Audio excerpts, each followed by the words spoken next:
Hello student, स्वागत है आपका आज ट्यूटोरियल में। स्टूडेंट, ये वीडियो कक्षा 10वीं के गणित भाग 1 का वीडियो है। इस वीडियो में हम दो चरांकों वाले रेखीय समीकरण इस पार्ट का प्रश्न संग्रह 1.3 देखेंगे। स्टूडेंट, ये वीडियो दो चरांकों वाले रेखीय समीकरण का 5वां वीडियो है। तो स्टूडेंट, स्टार्ट करते हैं हम आज का अपना टॉपिक। तो हमने पिछले वीडियो में हमने प्रश्न संग्रह 1.2 पूरा कर लिया था।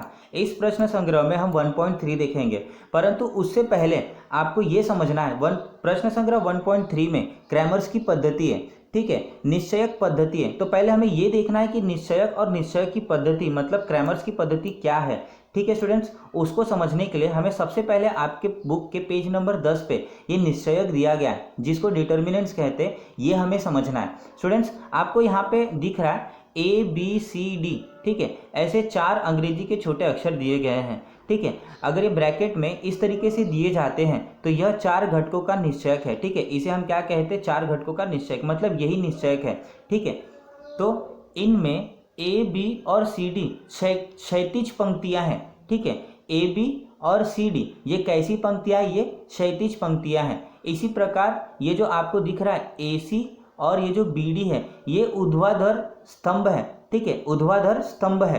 ठीक है, तो आपके पास 2 क्षैतिज पंक्तियां हैं और 2 ऊर्ध्वाधर स्तंभ हैं। ठीक है, AC और BD ये 2 ऊर्ध्वाधर स्तंभ है और AB और CD ये क्षैतिज पंक्तियां हैं।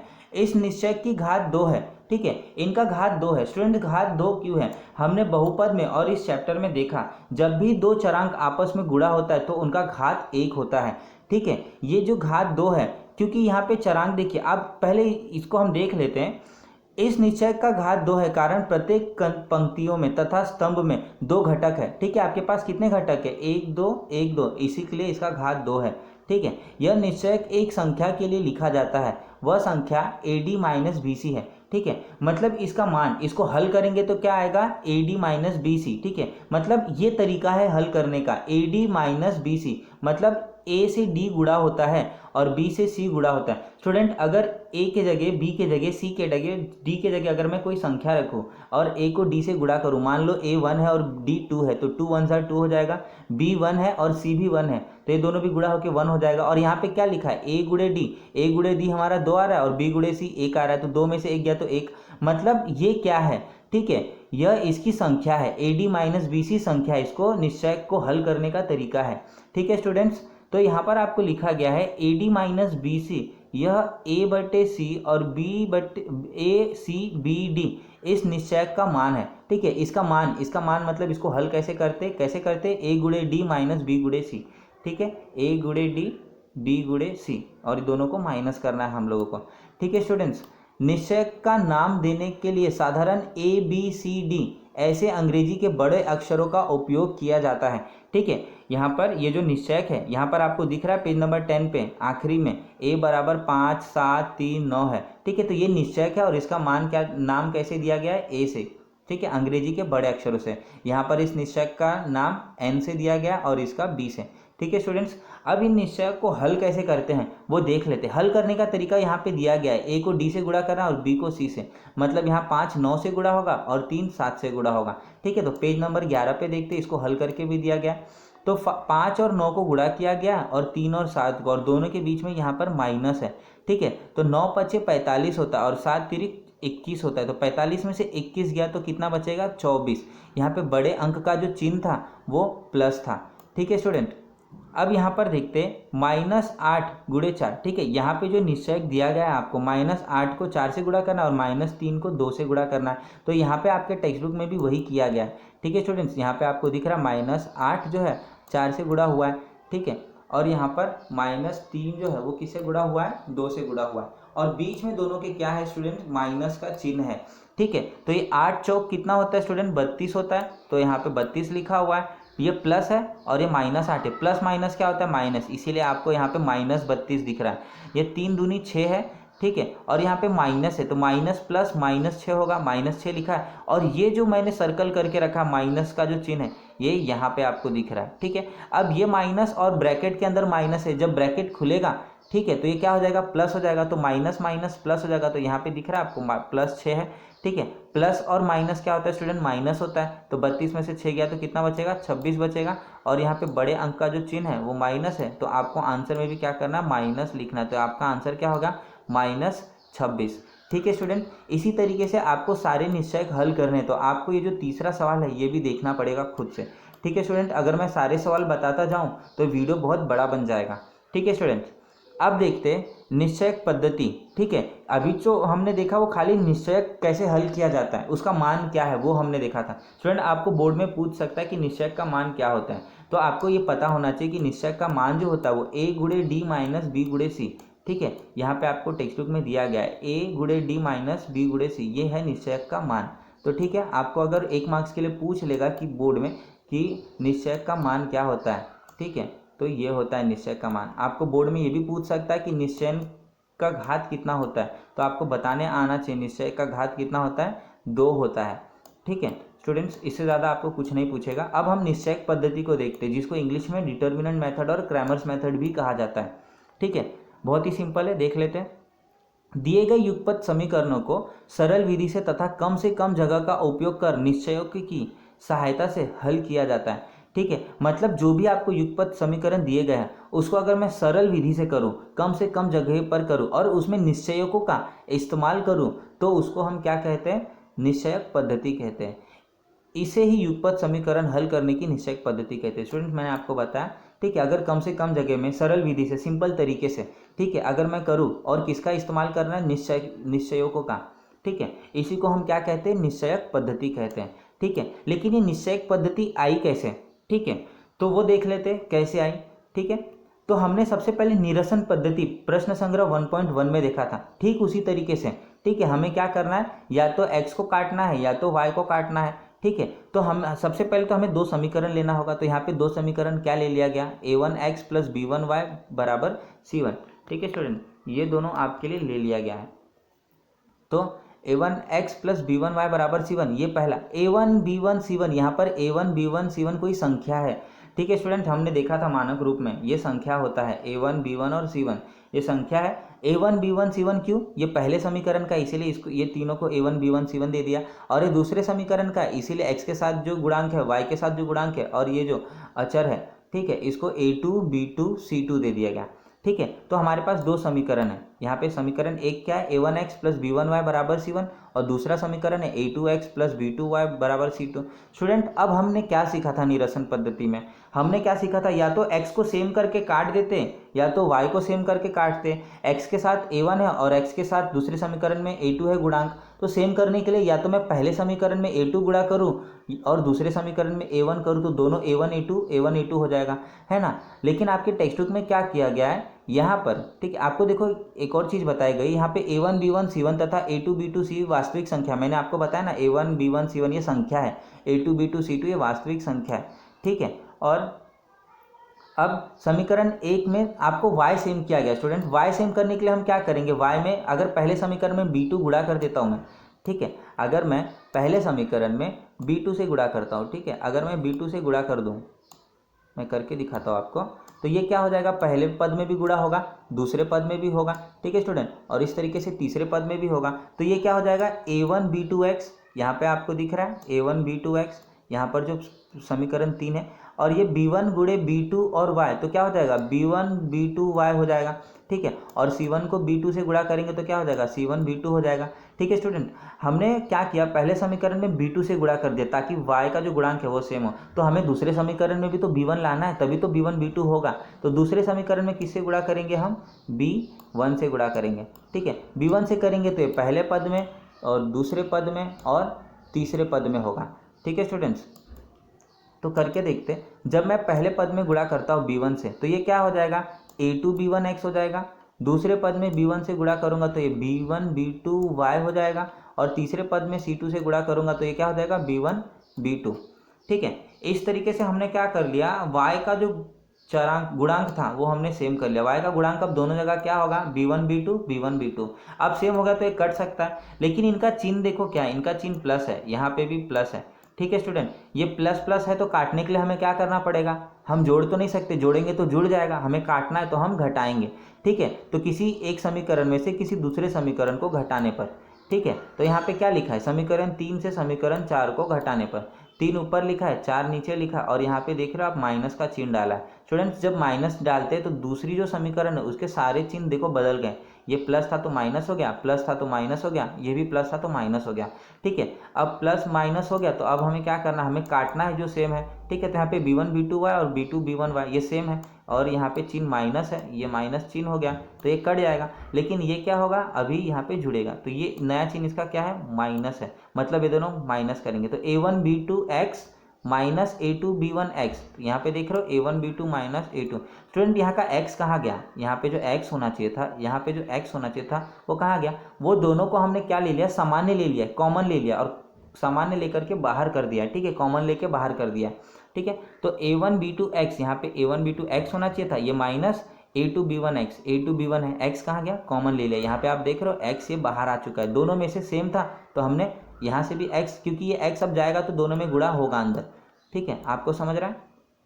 तो आगे देखिए क्या किया गया, हमें x का मान चाहिए। ठीक है, x का मान कैसे आएगा स्टूडेंट, ये x जो है ये पूरे के साथ गुणा हो रहा है, अगर ये पूरी संख्या यहाँ पे आएगी तो क्या हो जाएगा, इसका भाग हो जाएगा। ठीक है, तो यहाँ पे आप देखो वही हुआ है, c1 b2 minus c2 b1 यहाँ पे था, अब इसके नीचे क्या आ गया, a1 b2 minus a2 b1, a1 b2 minus a2 b1, x का मान आया। ठीक है, ये x का मान कब आया स्टूडेंट्स, जब हमने y के गुणांक को सेम किया और y को काटा।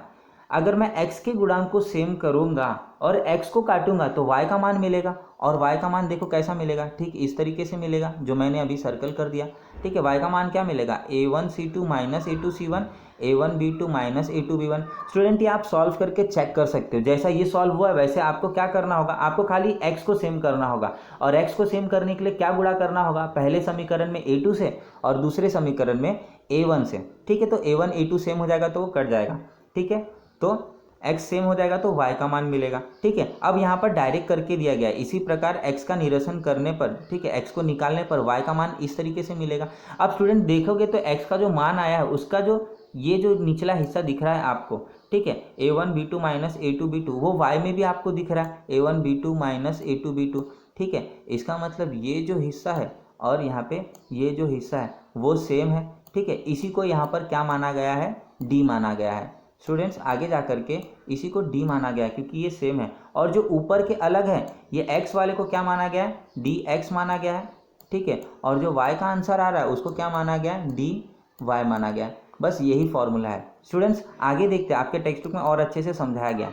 ठीक है, यहाँ पर आपको क्या लिखा गया, उपरोक्त हल में c1 b2 minus c2 b1, a1 b2 minus a2 b1 और a1 c2 minus a2 c1 इन राशियों को ध्यान में रखने और कम जगह में, ठीक है, व्यवस्थापित रूप में लिखने के लिए निश्चयक के रूप में लिखेंगे। ठीक है, हमें क्या करना, हम इसको याद करना बहुत मुश्किल है अभी, अगर मैं इन तीनों को निश्चयक के रूप में बदल देता हूं तो ये बहुत ही आसानी से याद हो जाएगा।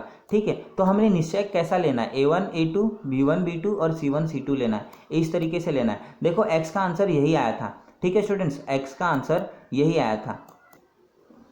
तो स्टूडेंट्स ये जो आपको मिल रहा है अब हमें इसको निश्चयक में बदलना है। ठीक है स्टूडेंट्स, तो देखते हैं यहाँ पर अगर हम देखेंगे तो ये जो c1 है और b2 है, c2 और b1 है, अगर मैं इस c2 को यहाँ पे लाता हूँ तो c1 और नीचे c2 होगा। ठीक है, इस तरीके से हो जाएगा, c1 और c2 मिलेगा आपको, ऐसा स्तंभ मिलेगा। और ये b2 जो है अगर मैं यहाँ पे लाता हूँ तो b1 के नीचे होगा, तो आपको दूसरा जो स्तंभ मिलता है, ऊर्ध्वाधर स्तंभ जो मिल रहा है वो b1 और b2 मिल रहा है। ठीक है, तो ऊपर वाला जो है वो c1 और c2 और b1 b2, और अगर ये b2 है इसको मैं दूसरी तरफ ले जाता हूँ तो ये b1 के नीचे आएगा, तो ये b1 और b2 हो गया, और जो a2 है ये इसके नीचे आता है तो a1 और a2 हो गया। तो आपको एक ये निश्चयक मिल गया, एक ये निश्चयक मिल गया। इसी तरीके से y में स्टूडेंट अगर आप देखेंगे तो ये जो ये a2 है अगर मैं यहाँ पर ले जाता हूँ तो क्या होगा, a1 और a2 होगा, ठीक यहाँ पे जैसा दिया गया।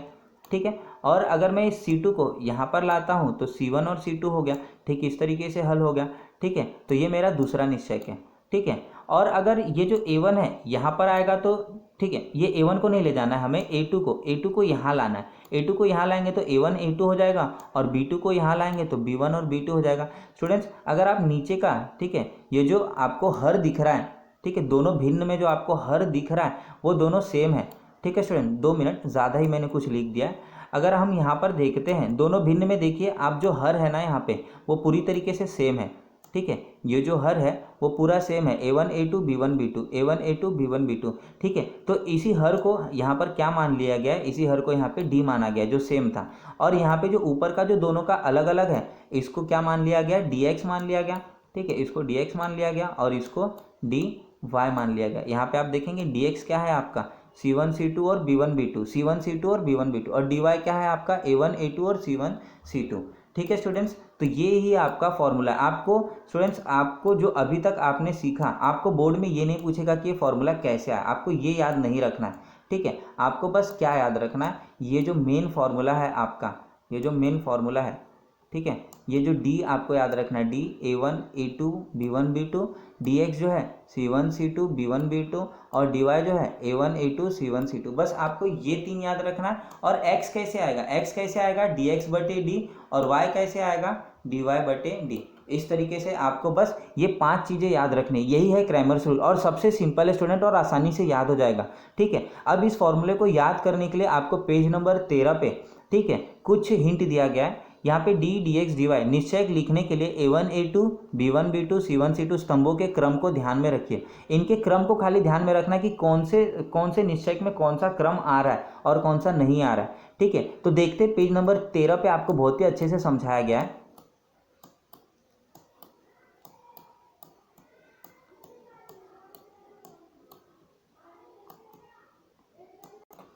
स्टूडेंट पेज नंबर 13 पे देखते हैं, आपको बहुत ही अच्छे से समझाया गया है। यहाँ पे पेज नंबर 13 पे, ठीक है, पेज नंबर 13 पे देखते क्या लिखा है।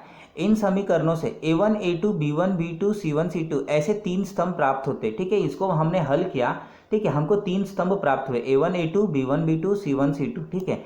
आपको बस ये याद रखना है D में, ठीक है, डी में क्या लिखा है, अचर पद के C1 C2 स्तंभ को छोड़ा गया है, ठीक है। देखते हैं डी में क्या वो छोड़ा गया है कि नहीं, ठीक है। डी में देखिए स्टूडेंट क्या किया गया, C1 C2 को छोड़ा गया, यहाँ पे A1 A2 और B1 B2, ठीक है। ये दोनों स्तंभ है, C1 C2 वाला स्तंभ नहीं है, ठीक है। तो आपको यहाँ पे हिंट दिया गया है, डी में अचर पद के C1 C2 स्तंभ को छोड़ा गया, बहुत ईजी है, डी भी याद रखना आपको। एक्स में क्या किया गया है, DX के लिए डी के A1 A2 X के गुणांकों का स्तंभ छोड़कर उसकी जगह अचर पद का स्तंभ लिया गया है, ठीक है। आपको यहाँ पे क्या किया गया है, DX में जो A1 और A2 ये जो चरांक पद है, ठीक है, इसको हटा करके अचर पद को लिया गया। अचर मतलब संख्या क्या होता है, C1 और C2, यहाँ पे इसको लिया गया, ठीक है। तो DX में आपको क्या किया गया, A1 A2 को हटाया गया और उसके बजाय A1 A2 के बजाय क्या लिया गया, C1 C2 और B1 B2 ये स्तंभ अपने जगह पे है, ठीक है। और तीसरा जो हिंट आपको दिया गया है DY के लिए, ठीक है, DY के लिए D के B1 B2 Y के गुणांकों का स्तंभ छोड़कर उसकी जगह पर अचर पदों का स्तंभ लिया गया है,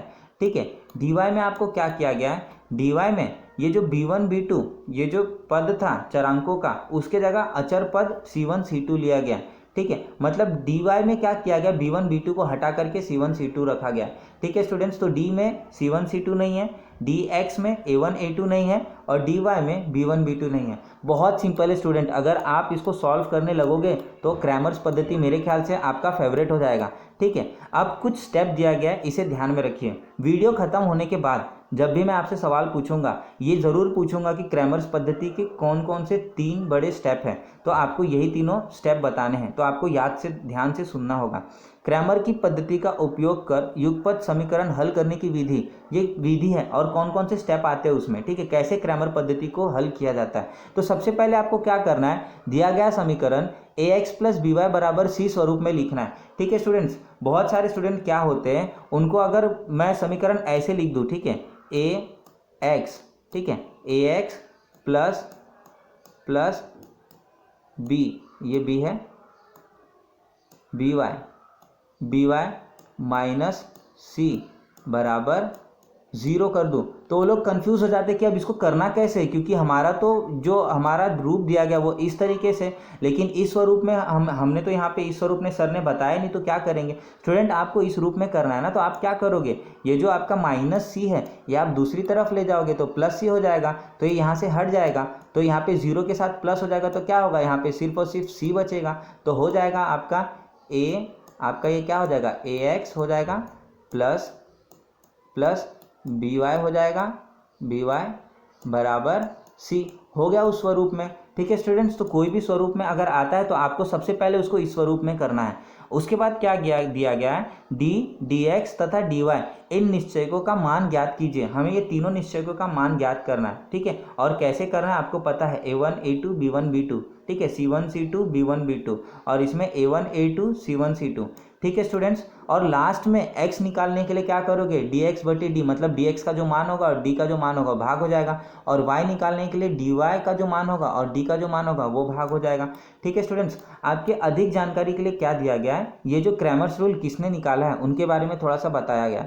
गैब्रियल क्रैमर, ठीक है, एक बहुत बड़े मैथमेटिशियन थे। 31 जुलाई 1704 से 4 जनवरी 1752 ये इनका जीवन काल था।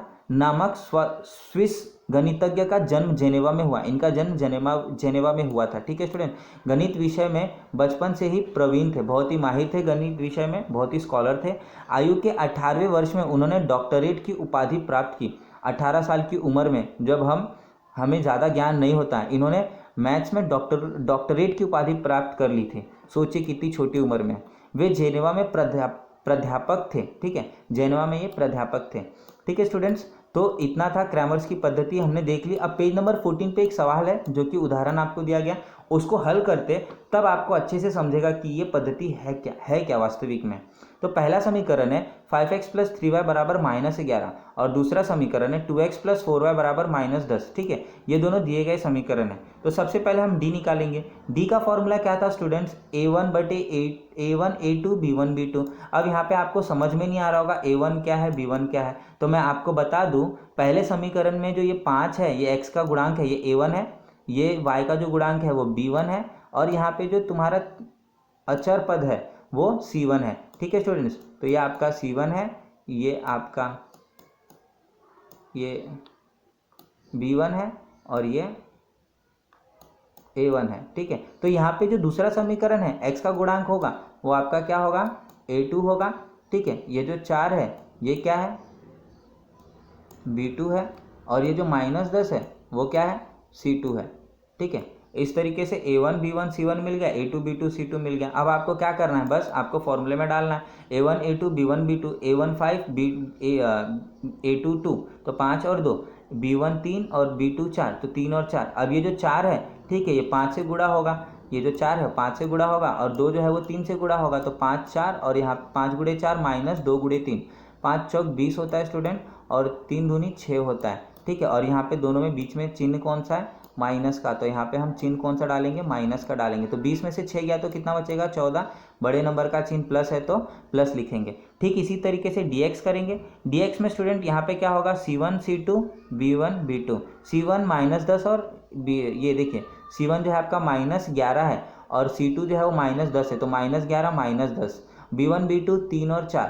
ठीक है, b1 आपका 3 है और ये 4 है। अब ये 11 और 4 गुणा होगा आपस में। ठीक है, ये जो 11 है 4 से गुणा होगा और -10 है वो 3 से गुणा होगा, तो -11 गुणे 4 और -10 गुणे 3, और ये दोनों के बीच में क्या है, माइनस का चिन्ह है।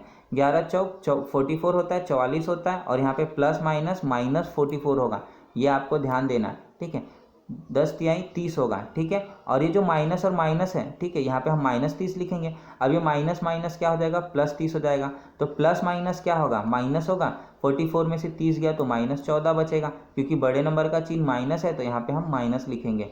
ठीक उसी तरीके से आपको dy भी ढूंढना है। अब dy में क्या है, आपको dy में a1 a2 c1 c2 लिखना है। अब आपका a1 5 और a2 2 है तो 5 और 2 लिखा, c1 c2 -11 और -10 है तो वो लिख दिया। अब -10 5 से गुणा होगा और 2 -11 से गुणा होगा, तो 5 गुणे -10 और 2 गुणे -11, और यहाँ पे बीच में माइनस का चिन्ह लिखना है। ठीक है, 10 पचे कितना होता है, 50, और यहाँ पे 10 को माइनस चिन्ह था तो प्लस माइनस -50, 11 दूनी 22 होगा, और 11 को माइनस चिन्ह है तो यहाँ पे माइनस लिखेंगे, और यहाँ पे जो फॉर्मूला में माइनस था वो उसका माइनस है यहाँ पे। ठीक है, अब ये दोनों माइनस क्या हो रहा है, गुणा हो रहा है, ब्रैकेट खुलेगा तो माइनस का प्लस हो जाएगा, तो -22 का क्या हो जाएगा, +22 हो जाएगा। ठीक है, तो प्लस माइनस क्या होगा, माइनस, 50 में से 22 गया तो 28 होगा। बड़े नंबर का चिन्ह यहाँ पे माइनस है तो यहाँ पे भी हमारे आंसर में माइनस आएगा। ठीक है स्टूडेंट्स, इस तरीके से हमने क्या किया, इस तरीके से हमने d ढूंढ लिया, dx ढूंढ लिया, dy ढूंढ लिया। ठीक है, यहाँ पे देखिए हमने d ढूंढा है 14, डी एक्स ढूंढ लिया -14 और डी वाई ढूंढ लिया -28। तो पहले हम x ढूंढेंगे। x के लिए फॉर्मूला क्या है स्टूडेंट, यहाँ पे डी एक्स बटे डी, ठीक है। डी एक्स कितना है -14, हमने यहाँ पे निकाला था डी एक्स कितना -14 ये, और आपका डी कितना है यहाँ पे 14 है, ठीक है। तो -14 बटे 14, ये 14 के पहाड़े में एक बार में आ जाएगा, आपका आंसर कितना आएगा -1। माइनस क्यों, क्योंकि यहाँ पे माइनस था, ठीक है। अब यहाँ पे y के लिए हम क्या करेंगे, डी वाई बटे डी, ये फॉर्मूला है। डी वाई आपका कितना आया यहाँ पे -28, तो यहाँ पे हम लिखेंगे -28, और डी कितना आया 14 आया, ठीक है। 14 के पहाड़े में दो बार में 28 आता है तो कट जाएगा, यहाँ पे 2 होगा, और यहाँ पे चिन्ह माइनस का था, ठीक है, यहाँ पे माइनस का चिन्ह था, इसीलिए आंसर में भी -2 आएगा, ठीक है। तो आपको हल क्या मिला, x का -1 और y का हल क्या मिला -2, इसीलिए यहाँ पे हल क्या हो जाएगा -1 और -2, यह दिए गए युगपत समीकरण का हल है, ठीक है स्टूडेंट्स। तो यहाँ पे कृति दी गई है, ये आप कृति सॉल्व करके समझ सकते हो कि युगपत क्या कहते हैं, क्रैमर्स की जो पद्धति है वो कितना सरल है, और आपको भी आएगा। आपको क्या करना है, खाली पेंसिल से बॉक्स भरना है, तो ठीक है। तो आपको क्या करना है, ये आपके लिए होमवर्क है, या आप करके भेजिए, ठीक है। अब हम देखते हैं प्रश्न संग्रह 1.3। स्टूडेंट प्रश्न संग्रह 1.3 में, ठीक है, पहले ये देख लेते हैं, यहाँ पे थोड़ा सोचे, यदि d बराबर 0 तो हल का स्वरूप क्या होगा, ठीक है। अगर d हमारा 0 आता है, ठीक है, तो आंसर कितना आएगा स्टूडेंट्स, अगर हमारा d 0 आता है मान लो, तो फॉर्मूला क्या है d का, ठीक है। हमें x ढूंढने के लिए फॉर्मूला क्या है, फॉर्मूला क्या है अपना dx बटे d, ठीक है। d, अगर मेरा ये d 0 आता है तो मैं यहाँ 0 लिखूंगा d के जगह पे, और ऊपर मान लो कोई संख्या, स्टूडेंट्स कोई भी संख्या को अगर मैं 0 से भाग देता हूँ, ठीक है, मान लो वो संख्या 5 ही है, ठीक है, अगर मैं भाग दूंगा तो क्या आएगा 0 के, हम किसी भी संख्या को भाग नहीं कर सकते 0 से, ठीक है, क्योंकि 0 के पहाड़े में कोई संख्या आती ही नहीं है, ठीक है। तो इसका मान निश्चित नहीं किया जा सकता, मतलब d आपका 0 नहीं होना चाहिए, ठीक है, d 0 नहीं होना चाहिए, dx और dy 0 हो सकता है, ठीक है। सामान्य हल संभव न हो तो उन समीकरणों की रेखा का स्वरूप क्या होगा, आपसे पूछा, अगर हल संभव नहीं है तो उनका रेखा का स्वरूप क्या होगा, ठीक है स्टूडेंट। प्रश्न संग्रह 1.3 देखते हैं। यहाँ पे आपको पहला निश्चयक दिया गया है और यहाँ पे कृति के जैसा दिया गया है, तो इसको हम हल करेंगे, ठीक है स्टूडेंट। इसके लिए मैंने आपको PDF बनाया है। तो स्टूडेंट ये हमारा प्रश्न संग्रह 1.3 और आपको जो पहला निश्चयक दिया गया है उसको हल करके देखते हैं, ठीक है। तो आपको क्या करना है, ये जो 5 है वो 3 से गुणा होगा और 4 2 से गुणा होगा, और दोनों के बीच में माइनस का चिन्ह लगाना है, ठीक है स्टूडेंट। बोर्ड में अगर आपको ऐसा सवाल आता है तो आपको जिस तरीके से यहाँ पे बॉक्स बनाकर दिया गया है, आपको बॉक्स बनाना और उसमें खाली संख्या लिखने जो आएगी। यहाँ पे 3 दिया है, 3 गुणे बॉक्स दिया गया है, 3 से क्या गुणा होगा, 5 गुणा होगा, माइनस यहाँ पे बॉक्स दिया गया और 4 लिखा है, तो 4 किससे गुणा होगा 2, तो यहाँ पे 2, 4 2 8 होता है, और 5 3 15 होता है, तो 15 में से 8 जाएगा तो कितना बचेगा स्टूडेंट, 7 बचेगा, और यहाँ पे 15 का जो चिन्ह है बड़े अंक का वो प्लस है, तो आपके आंसर में भी प्लस होगा, तो आपका आंसर कितना होगा +7, ठीक है। तो अब हम पहला सवाल जो है निम्नलिखित निश्चयकों का मान ज्ञात कीजिए वो देखते हैं, ठीक है। तो आपको यहाँ पे क्या दिया गया, एक निश्चयक दिया गया, उसमें -1 2 एक ऊर्ध्वाधर स्तंभ है और 7 और 4 ये दूसरा, तो इसको हल कैसे करेंगे, 4 जो है वो -1 से गुणा होगा और 2 जो है वो 7 से गुणा होगा, तो -1 गुणे 4, ये जो है, ये जो माइनस है वो फॉर्मूला का है, और ये 7 और 2 ये दोनों आपस में गुणे होंगे, तो 4 1 कम 4, 7 दूनी 14, ठीक है। ये -14 होगा, ये -4, क्योंकि प्लस माइनस माइनस होता है। अब ये माइनस माइनस क्या होगा, प्लस होता है, तो ये दोनों को जोड़ देंगे, 14 और 4 18 होता है, लेकिन यहाँ पे बड़े अंक का चिन्ह ये माइनस है, तो हमारे आंसर में भी क्या होगा, माइनस है, तो हमारा उत्तर क्या हो गया स्टूडेंट्स, -18, ठीक है। दूसरा निश्चयक दिया गया है -5 -7 3 और 0, ठीक है स्टूडेंट। इसमें भी ठीक उसी तरीके से हमें हल करना है, ये जो 0 है -5 से गुणा होगा, -7 3 से गुणा होगा, तो 5 -5 गुणे 0, ठीक है, -5 गुणे 0 -3 गुणे -7, ये जो माइनस है स्टूडेंट ये 3 का नहीं, ये फॉर्मूले का माइनस है, ठीक है। तो 5 0 सा 0 होता है, और यहाँ पे 7 तिरिक 21 होगा, लेकिन ये माइनस और माइनस प्लस 21 हो जाएगा, तो 21 और 0 कितना होता है, 21 ही होता है, ठीक है। तो हमारा उत्तर कितना हो जाएगा 21, ठीक है। तीसरा सवाल हम देखते हैं जो कि भिन्न में दिया गया है आपको, 7/3 3/2 5/3 1/2, ठीक है। तो इसको हल करेंगे, इसको हल कैसे करेंगे स्टूडेंट्स, यहाँ पर जो 1/2 है वो 7/3 से गुणा होगा, और यहाँ पे जो 3/2 है वो 5/3 से गुणा होगा, ठीक है। तो यहाँ पे 7/3 गुणे 1/2 गुणा हो रहा है -5/3 गुणे 3/2, ऊपर का जो अंश है वो अंश अंश से गुणा होगा, यानी 7 एकम 7 और 3 दूनी 6। ये जो हर है हर से गुणा हो गया तो 7/6 हो गया, 5 तिहाई 15, 6 दूनी 3 दूनी 6। ठीक है, अब देखेंगे स्टूडेंट्स, मैंने आपको हमेशा समझाया 8वीं में, 9वीं में, 10वीं में, जब भी आपको दो भिन्न मिलते हैं उनके हर जब तक सेम ना हो, ठीक है, जब तक सेम ना हो एकदम, तब तक हम उसको ना जोड़ सकते हैं ना घटा सकते। अब यहाँ पे हर आपका जो हर दिख रहा है वो दोनों ही सेम है, दोनों ही 6 है, मतलब यहाँ पे हमें सेम नहीं करना है। ठीक है, सेम पहले से करके दिया है, मतलब हमें डायरेक्ट घटाना है। ठीक है, अब यहाँ पे 15 में से 7 जाएगा तो 8 बचेगा, और यहाँ पे माइनस का चिन्ह है तो -8 हो जाएगा, और हमारा हर जो था वो सेम था, इसीलिए हमने उसको एक बार लिख दिया। ठीक है, अब ये दोनों 2 के पहाड़े से कटेगा, 2 तिहाई 6, 2 चौक 8, यानी आपका आंसर क्या हो गया -4/3। ठीक है स्टूडेंट्स, तो यह आपका उत्तर है। ठीक है, तीसरा सवाल जो है वो निम्नलिखित युगपत समीकरणों को क्रैमर की पद्धति से हल कीजिए। ठीक है, इसको हमें क्रैमर की पद्धति से, तो स्टूडेंट अब आपको समझ में आएगा कि कितना सिंपल है ये। तो सबसे पहले तो हम दोनों समीकरण को लिखेंगे और उसके बाद लिखेंगे यहाँ पे a1 b1 c1 a2 b2 c2 दिखाना है। तो a1 हमारा यहाँ पे 3 है, b1 हमारा -4 है और c1 हमारा 10, a2 4, b2 3 और c2 5 है। ठीक है, इस तरीके से हमने a1 b1 c1 दिखाया, a2 b2 c2। स्टूडेंट ये याद रखना, यहाँ पे b1 -4 है, मतलब अगर कहीं पे माइनस का चिन्ह है तो वो आपको माइनस दिखाना बहुत ज़रूरी है। ठीक है, अब हल करते हैं। डी का फॉर्मूला क्या था, a1 a2 b1 b2, तो a1 a2 कितना है 3 और 4, 3 और 4 लिख दिया। b1 b2 कितना है -4 और 3, उसे हमने लिख दिया। ठीक है, उसके बाद क्या करना है, गुणा करना है। ये 3 3 से गुणा होगा और 4 -4 से गुणा होगा, तो 3 तिरिक 9 होता है, और ये -4 गुणे 4 16 होगा। ठीक है स्टूडेंट्स, ये माइनस माइनस क्या होगा प्लस हो जाएगा, तो 16 + 9 कितना हो गया 25 हो गया। ठीक है, अब हमने डी ढूंढ लिया, अब हमें dx और dy ढूंढना है। तो dx क्या है c1 c2 और b1 b2। c1 c2 कितना है, यहाँ पे देखेंगे तो ये 10 और ये 5 है, तो c1 c2 हमने लिख दिया 10 और 5, और b1 b2 कितना है -4 और 3। ठीक है स्टूडेंट्स, अब क्या होगा, अब हमें गुणा करना है, गुणा करके हल करना है। तो ये जो 3 है वो 10 से गुणा होगा और 5 जो है -4 से, तो यहाँ पे दिख रहा है 10 गुणे 3 -4 गुणे 5, तो 10 गुणे 3 30 होता है, 5 गुणे 4 20 होता है। ये माइनस माइनस यहाँ पे क्या हो जाएगा प्लस हो जाएगा, तो 30 + 20 कितना होता है 50, मतलब हमारा dx कितना आ गया 50 आ गया। अब हमें dy ढूंढना है। dy ढूंढने का फॉर्मूला क्या है, a1/a2 c1/c2। ठीक है, a1 a2 कितना है 3 और 4, और c1 c2 कितना है 10 और 5। ठीक है, अब क्या होगा, ये जो 5 है वो गुणा होगा, ये 5 3 से गुणा होगा और 4 10 से, तो 3 × 5 = 15 और 10 चौक 40। ठीक है, तो यहाँ पे माइनस है, 40 में से 15 गया तो कितना बचेगा 25, लेकिन बड़े अंक का जो चिन्ह है वो कितना है माइनस है, तो यहाँ पे क्या बचेगा -25। तो आपका dy कितना आ गया, ये आ गया -25। ठीक है स्टूडेंट्स, आगे क्रैमर्स के नियमानुसार क्या हो जाएगा, x का फॉर्मूला क्या था dx/d, यही फॉर्मूला था, और y का फॉर्मूला क्या था dy/d। ठीक है, तो dx हमें कितना मिल रहा है, ठीक है dx कितना मिल रहा है 50 मिल रहा है, और d कितना मिल रहा है 25 मिल रहा है, बस उसके जगह पे उसकी मान रखनी है 50/25। ये दोनों ही 25 के पहाड़ा में आता है, 25 एकम 25 और 25 दूनी 50। ठीक है, तो आंसर कितना आ गया x का 2।